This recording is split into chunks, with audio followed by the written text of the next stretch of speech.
संकीर्तन, मंत्र जाप, नाम जाप।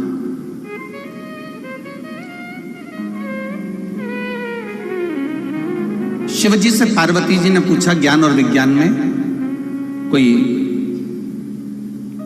क्रम आप मुझे समझाइए।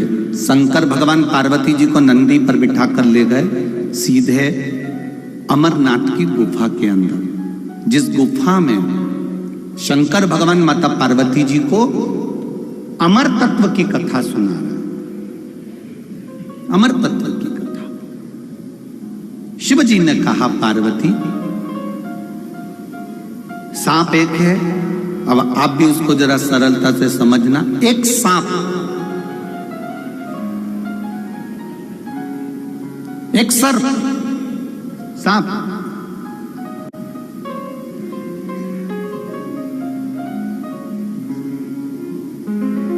सांप के कान होते हैं क्या? अरे जम के बोलो, नहीं होते। कौन कह रहा है ये विज्ञान कह रहा है। वैज्ञानिक कहते हैं, विज्ञान कहता है कि सांप के कान नहीं होते, वो सुनता नहीं। पार्वती, ये तो विज्ञान की बात हो गई कि सांप के कान, जम के बोलो जरा, नहीं होते।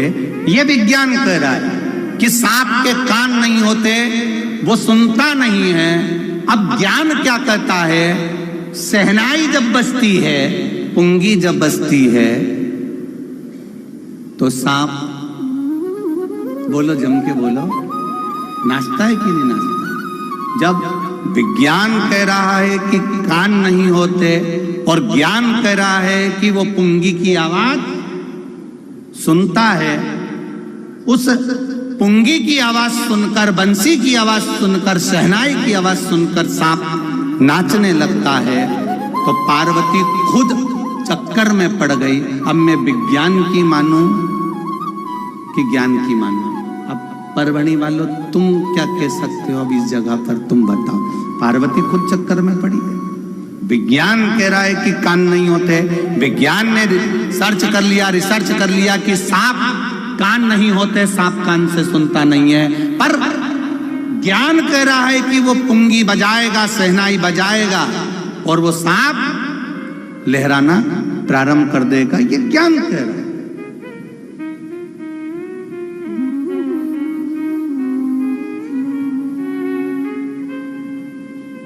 तो विज्ञान वाले ने ज्ञान वाले से पूछा, इसके कान नहीं है, ये सुनता नहीं है।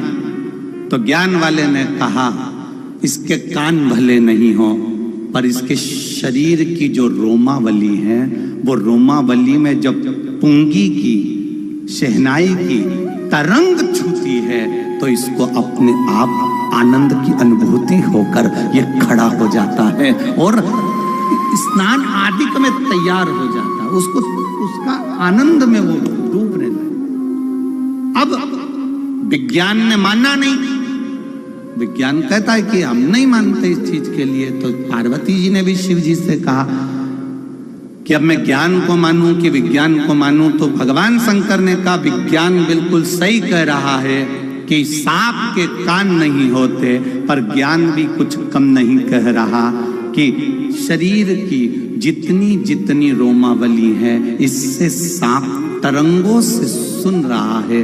पार्वती जी कहती हैं, मुझे सिद्ध कर कर बताओ। शंकर जी ने पार्वती को सिद्धता देने के लिए, पार्वती को सिद्धता देने के लिए शंकर भगवान बगला मुख बन गए और पार्वती को बगला मुखी बना दिया। कौन सी माता बनी है? बगला मुखी माता। अब बगला मुखी माता क्यों बनाया शिव जी ने? शंकर बगला मुख क्यों बन गए? बगला मुखी बनने का कारण केवल इतना है कि पार्वती को कुछ देर के लिए महादेव को यह दिखाना पड़ेगा कि ज्ञान और विज्ञान दोनों ही श्रेष्ठ है, दोनों को समझने वाला चाहिए। पार्वती जी कहती है कि मुझे जानना है, क्या रोमावली से भी क्या तरंग प्रवेश करती है? रोमावली से भी क्या वायु प्रवेश करती है? तो शिव जी ने फिर लीला रचना प्रारंभ करा। पार्वती जी की केवल नासिका के छिद्र को शंकर जी ने छोड़ दिया, बाकी के पूरे छिद्र को शंकर भगवान ने ढक दिया।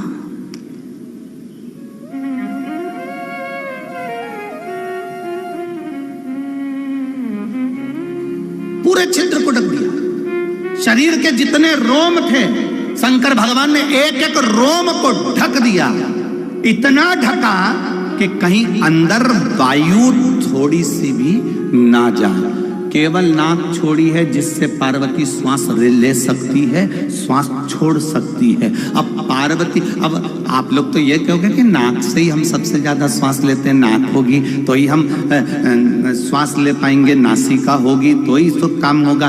देखिए अब पार्वती जी की नासिका छोड़िए, देवाधिदेव महादेव ने पूरे शरीर को ढक दिया है। और शरीर को ढका जब देवाधिदेव महादेव ने, पार्वती जी नाक से श्वास ले रही थी। श्वास लेते लेते लेते लेते पार्वती कुछ देर में भूमि पर गिर जाती हैं। शिव जी उनको जल का छींटा देकर शरीर पे से मिट्टी को हटाने लगते हैं। पार्वती जी फिर उठकर बैठ जाती हैं। पार्वती जी ने पूछा, जब मैं नाक से श्वास ले रही थी तो मैं चक्कर खाकर क्यों गिरी, मुझे ये वायु क्यों नहीं मिल रही थी? शंकर भगवान कहते हैं, सुनो पार्वती, शरीर में 3.5 करोड़ रोम छिद्र हैं। ये केवल रोम छिद्र देखने के नहीं हैं, ये शरीर को ताजी वायु प्रदान करते हैं, बल प्रदान करते हैं, जिसके कारण बस ये शरीर चलता है। केवल नासिका के बल पर शरीर नहीं चलता। ये रोमावली। अभी यहां पर भजन चालू कर दिए जाएं तो भजन सुनते सुनते जो भजन के प्रेमी होते हैं ना, उनका धीरे धीरे धीरे धीरे पांव की जो नीचे तलवा होता ना, वो धीरे धीरे बैठे बैठे उसको बजाना चालू करेगा। फिर उसका फिर उसका दिमाग भी थोड़ा थोड़ा, अब भजन सुन रहे हो कानों से, रोमावली में से जब प्रवेश करता है तो शरीर की तरंगे चलना प्रारंभ हो जाती है। शरीर की तरंग। लोग पूछते हैं, शिव महापुराण की कथा में पहुंचने के बाद में आप कहते हो कि पंडाल में बैठकर कथा सुनो, 3 महीने में बाबा आपकी सुनता है, तो क्यों ऐसा? उसका कारण क्या है? उसका केवल एक कारण है कि यहाँ बैठकर आपके ये 3.5 करोड़ जो रोम छिद्र हैं, 21,600 श्वास जो मनुष्य के शरीर से प्रतिदिन निकल रही है, ये रोम छिद्र जो 3.5 करोड़ हैं, ये रोम छिद्र जब भगवान की कथा में जाकर बैठते हैं और इतने लोग मिलकर जब भजन गाते हैं, कीर्तन करते हैं, श्री शिवाय नमस्तुभ्यम कहते हैं, तो वो 3.5 करोड़ रोम छिद्र से अंदर प्रवेश कर जाता है और वो शरीर पवित्र होकर पवित्र काम के लिए जागरूक हो जाता है और उसका जीवन सार्थक हो जाता है। उसके जीवन का लक्ष्य उसको मिलता है। हम क्यों कहते हैं कि शंकर जी के मंदिर जाओ, 1 लोटा जल चढ़ाओ, बेलपत्री चढ़ाओ, चावल का दाना चढ़ाओ, 1 फूल की पंखड़ी चढ़ाओ। ये भी ना बने तो शंकर जी के मंदिर में सफाई करिए, आओ, धोयाओ, पोछा लगा दो, झाड़ू लगा दो। इतना भी ना बने तो शंकर जी के मंदिर का शिखर का दर्शन कर लो। इतना भी ना बने तो 3 बार ताली बजाकर बम बम बोले बोल दो। इतना भी ना बने तो शंकर जी के मंदिर के सामने से निकलो तो मुस्कुरा कर निकल जाओ। इतने में भी महादेव कृपा कर देता है। केवल उसके दरवाजे की चौखट, केवल उसका स्पर्श, केवल उसका दीदार, केवल उसके दरवाजे का बल हमको मिलता है और हम बलवान बन जाते हैं।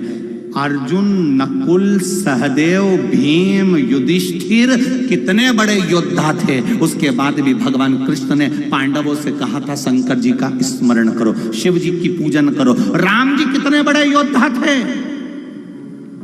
राम जी स्वयं भगवान विष्णु के अवतार थे, तो भी राम जी महाराज शंकर जी की आराधना करते हैं, शिव की पूजन करते हैं, शंकर का स्मरण करते हैं। क्यों?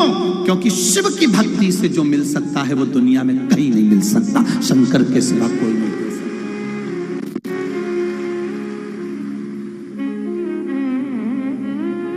16,108 रानियां थी मेरे भगवान कृष्ण की, एक भी रानी से संतान नहीं हुई। तब गर्गाचार्य बाबा के कहने पर उन्होंने एक एक रानी के साथ में 11-11 दिन तक